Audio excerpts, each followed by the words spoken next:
Tip 5 by Mr. Salles. Okay, sorry.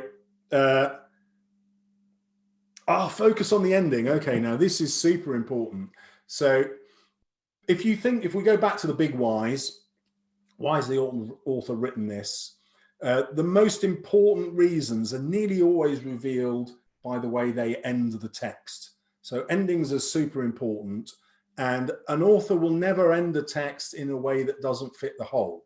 So in the author's mind, everything in the end wraps up everything that they've been writing about. And so you will be able to interpret most about the ending. So, if you think about any text, when they get to the ending, there's been a shift of perspective. So automatically you can write about higher order ideas, and working through what you think the author wants us to think at the end of a poem or a play or a novel, whatever it is, will always give you real insight that you can use in your essay. And the other thing it will do is it tells you which quotations to learn, because you'll know, 2 or 3 quotations from the ending that will be relevant to near enough every essay you ever come across. And that's kind of money in the bank in 2 ways. I know which quotations I'm going to be able to use, but I also know how I'm going to link that to the author's point of view. So I've already hit the top grades before I walk into the exam, because I know whatever the examiner asks me, these quotations and ideas will be relevant.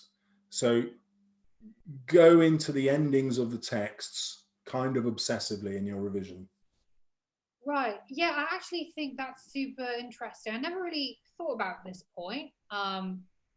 Yeah, and so when you think about it, right, when it comes to, say, plays, catharsis is super important, and it comes at the end, right?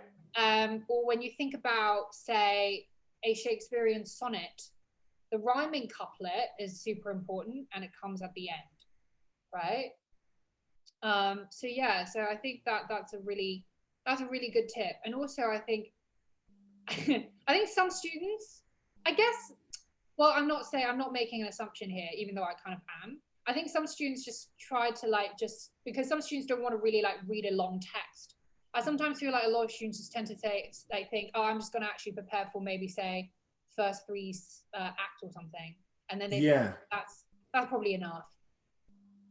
But that doesn't really engage with the text as a whole. I don't think a lot of students do that, but I'm just saying if anyone is thinking of doing that because they think it's genuinely going to be enough material, it's not, because you need to actually engage with the text structure as a whole, and you can't do that without also caring about the ending, and specifically how it echoes perhaps certain things that that showed up, at the start of a play or at the start of the poem or novel. Yeah. There's some sort of echoing going on. Yeah. I mean, I love the way you instantly said, right, end of a play, this tragedy, there's going to be catharsis. Yeah.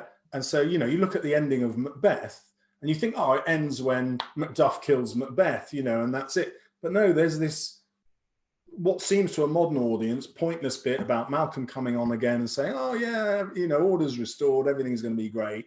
And we don't really think as students, why does Shakespeare end with that? And you can't understand that ending unless you know about catharsis. Right. And, it's just so useful. And even the modern poems that you'll study in Power and Conflict or Love and Relationships, the ending is, again, absolutely critical to how you'll interpret the poem. And I love the way that you went in at the kind of macro level of structure. So we'll have catharsis at the end, we'll have a rhyming couplet at the end. And of course, that's the other way that students can get top grades, is understanding how the structure can link to the meaning. And when they get that, which is what so many of your videos do, they just get into the top grades really quickly. Yes, absolutely. Engaging with structure is something that Mr. Salles talks about all the time, and actually also something that I think is super important, which is also going to be my final tip. Yeah. So on to tip 6, which is I think, and this seems like a no-brainer, but I think it's worth just kind of saying again, is to know your texts inside out. And so the reason as to why I say this, right, is because I've noticed throughout the years, often students tend to think that it's okay to just prepare for a handful of key quotes. And I think websites like SparkNotes and CliffsNotes don't really like help when it comes to this, because they actually have a section called important quotations explained. And so a lot of students just think, okay, great, I'm just going to prepare those important quotations.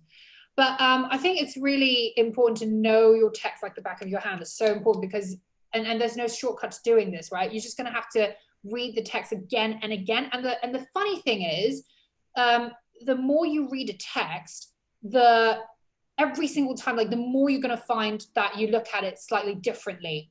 And you're going to find new insights every single time you approach a text, right?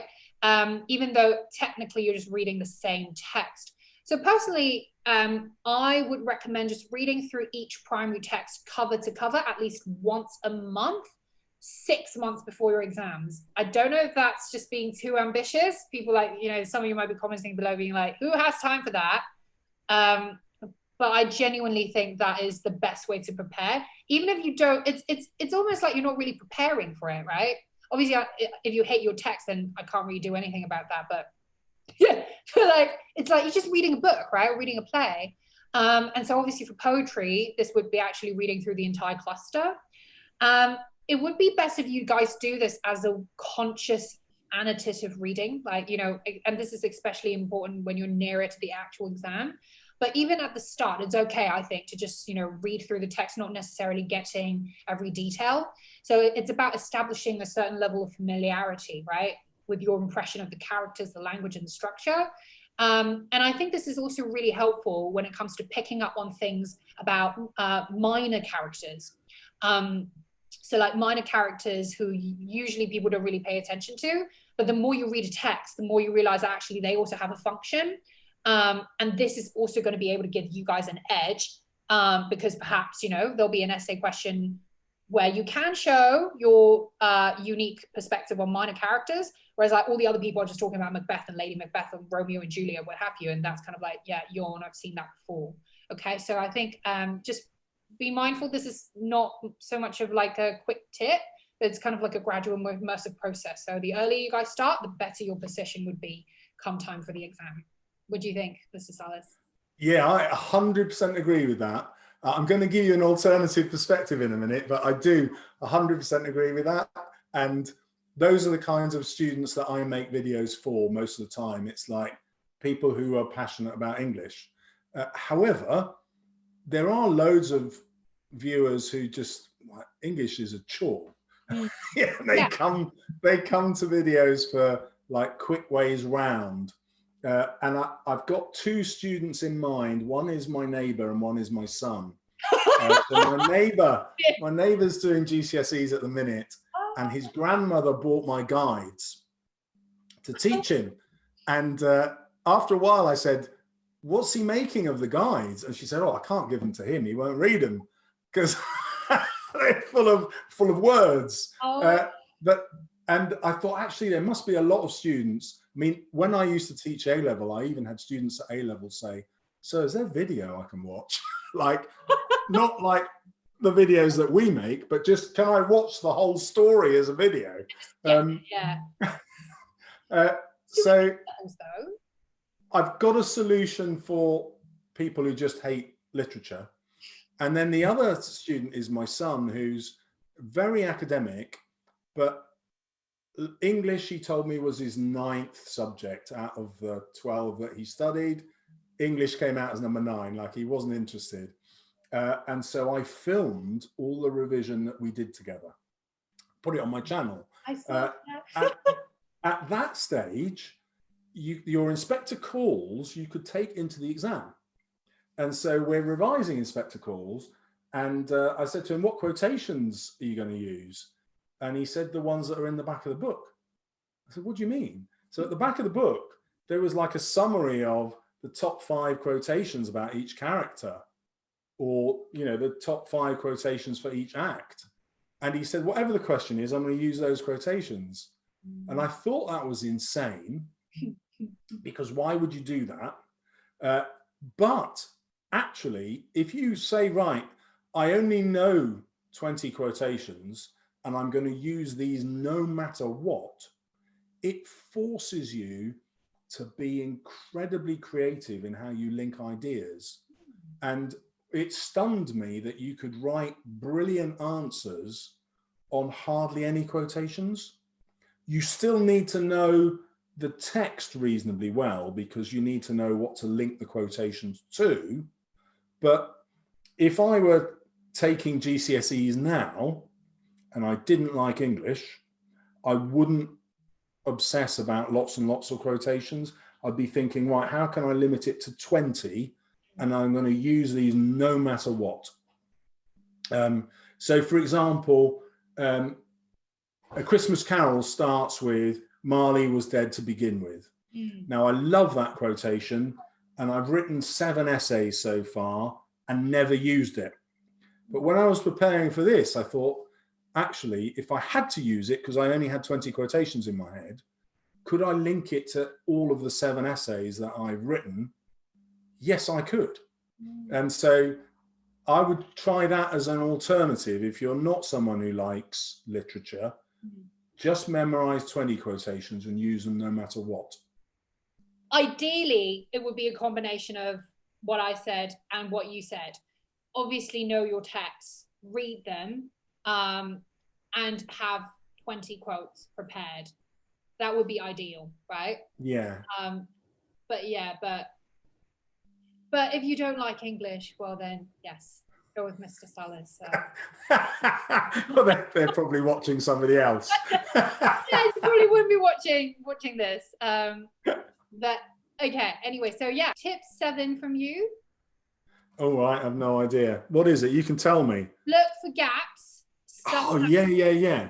Really so this is similar to thinking about the structure of texts.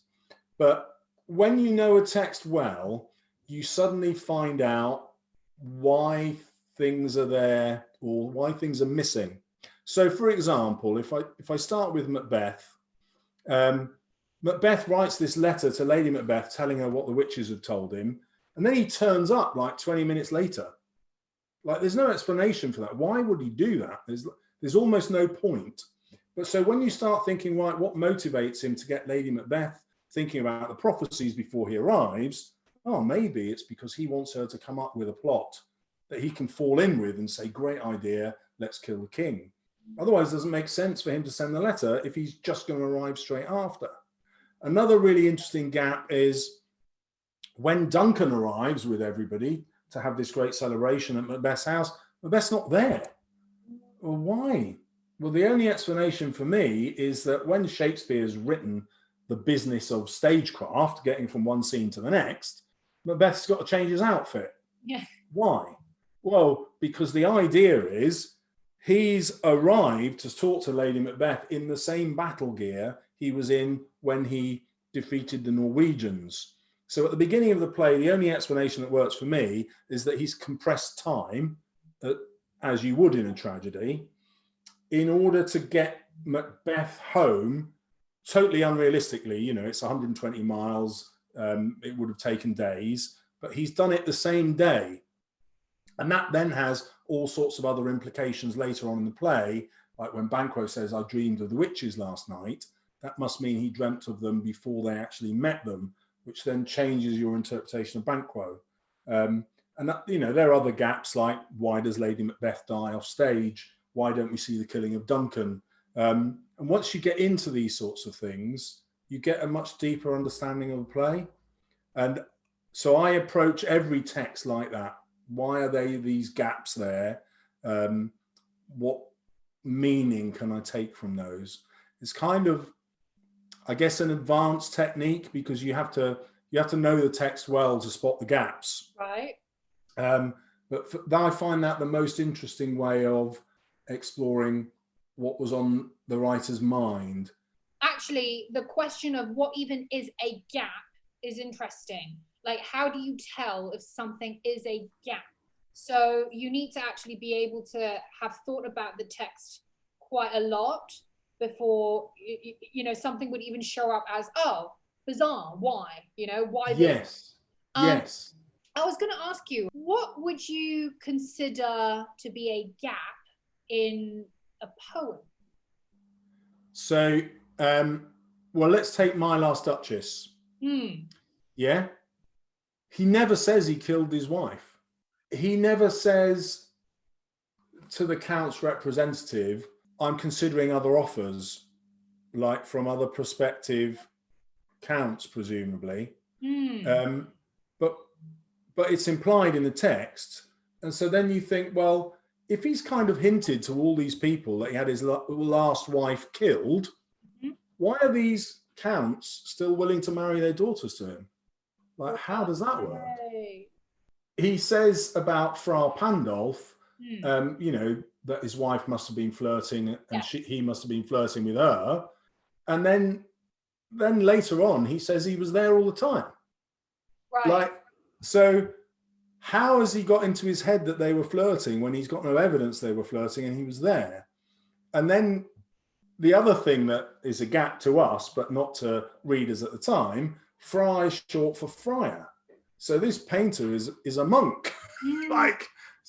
What's the likelihood that he is going to be making sexual advances towards the Duke's wife? Pretty close to zero.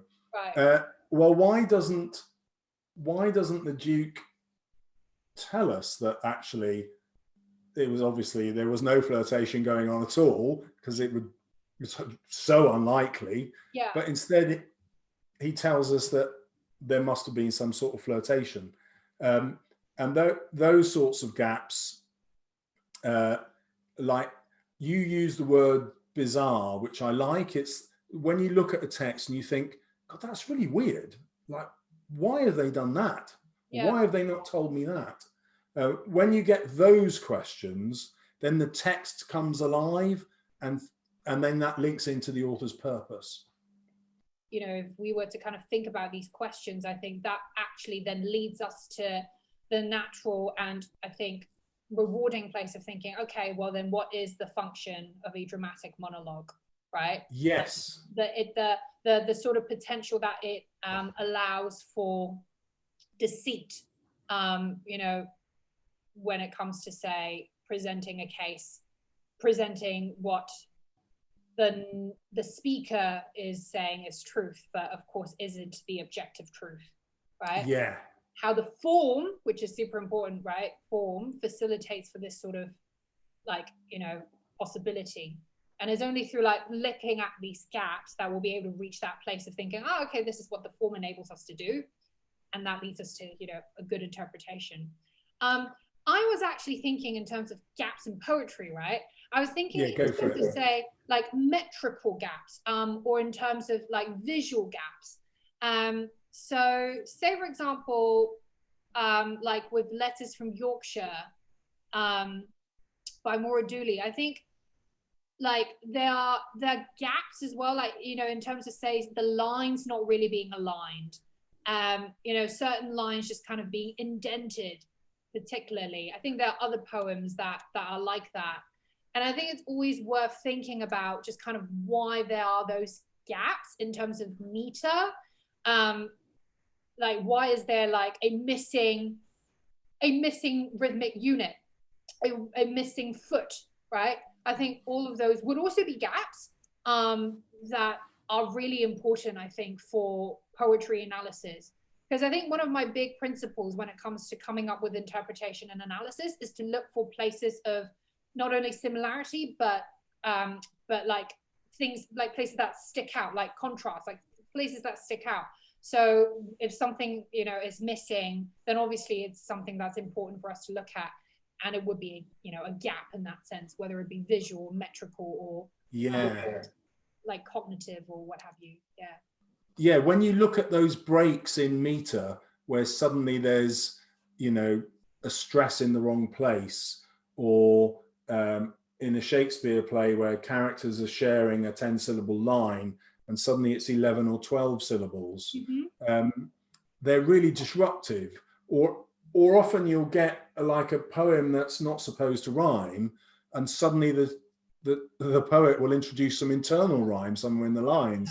This kind of just slaps you in the face. Yeah. And yes, I think those sorts of things are, they really do reward you if you can analyze them. And like, viewers should go to your videos because you're really brilliant at that kind of advanced technical analysis of quotation and meter, which I haven't found anywhere else. Well, thank you. Yeah, but I think like with meter and scansion and rhythm, yes, I find it challenging. But I think that's also the thinking, is because ultimately, if we want, if students want to get top grades, I think it's really important that you show you're making the effort to engage with the advanced stuff. Yeah, it's difficult for sure, but I don't think it's unmanageable. And so I think, like, it's funny because with English literature, a lot of people would think that it's not something that you necessarily have to cram or like study for. Obviously you need to memorize quotes and know techniques, but it's not like a biology exam or a history exam where like most of it is stuff you like learn actually. But with scansion and meter, you have to remember it. And I think it also takes time. I think the problem is time. I think when it comes to, say, like an unseen poet, for example, not so much, the prepared like poetry and anthology, because you can prepare it, you can just scan the poem and just remember all that. But when it comes to unseen poetry, if you're not familiar with the rhythmic unit, then you'll just get really flustered because you're like, oh my God, I'm trying to scan the poem, but like the clock's ticking and what am I doing? Like I could just totally do like personification or like simile or whatever, and I'll be able to score. It's also that psychology. But it's not like, but you can prepare for it, I think, like just by practicing. And if you do that, I think students will really find it rewarding, So have you done an unseen poem response where you look at the rhythm and the meter? Yes, but I will say it's definitely the sort of thing that has to be intentional, where like you have to just kind of say, okay, I want to do really well, I want to stand out. So I don't want to keep writing like metaphor and like personification anymore because Anna's doing that. So I'll be like, okay, I'm just going to actually familiarize myself with what's like the differences between an I am, a trochee, an anapest, what have you. And then just scan it, like just start scanning poems, right? I mean, if you don't like English, this stuff is going to just be really just dull. But if you appreciate it, I think especially with poetry, it's not the poetry part of the beauty of poetry also is the rhythm, right? It's not just the words. So it's like you're listening to it, and the rhythm of it is really part of the interpretation. And you can't get to the rhythm without really like getting to the details of what makes the rhythm, and that is the meter. My final tip actually is also something that, as I mentioned previously, Mr. Salles always talks about. And that is to look at structure and form and not to just focus on language and style, right? And so I think it's easy for students to just always go for things like language and style because I think it's just more intuitive and it's easier to grasp. But I think the way to stand out and score high is always to analyze structure and form. And this applies to all literary mediums, be it like verse, prose, or drama. Because first, the rationale for that is first, because if you look at structure and form, it helps you engage with the text as a whole. Because we're thinking about why a certain scene comes at a certain point in a play, why the narrative is organized linearly or like retrospectively or in media res, or why a poem is shaped in a specific way and what that could symbolize or represent. And so this really helps us kind of prevent adopting the sort of tunnel vision, right, when analyzing texts, and helps us show more kind of comprehensive understanding. And second, and this is almost kind of like, I feel like an ironic point, is that despite this advice and advice to the contrary, most students will still inevitably go for the easy wins and talk overwhelmingly about language and style. So if you end up being in the minority of going straight for the structure and the form and doing it well, of course, then you're just bound to stand out and impress. And that already puts you in the top grade category. Yeah. Yeah, I think that's such an easy way to do it. So I've invented something called the Foss way for approaching poems. And the reason I did it is I wanted all my students to know if they deal with form straight off and early, they've already placed in the examiner's mind that they're a top grade student. You know, because that's what you've said, most students don't do that. They get into the language and the character. If they're really good, they talk about the tone, but they rarely think about the form and structure of the piece straight off. Yeah, so as soon as you do that, remember, the examiner is just a teacher who's doing this for extra money and is reading hundreds of answers a day. So as soon as they get an answer that's different, it's like a reward center in the brain just goes, "Well, no, yes, something different." And if you can do that at the beginning of your essay, you kind of got the examiner on side straight away. Yes. So it's such an important thing. 100%. Yeah, agreed.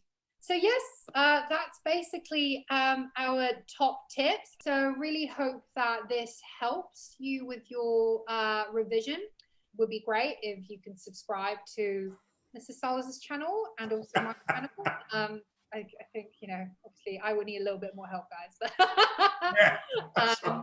But yeah, but also definitely do comment below with your own revision tips so that other people can also learn.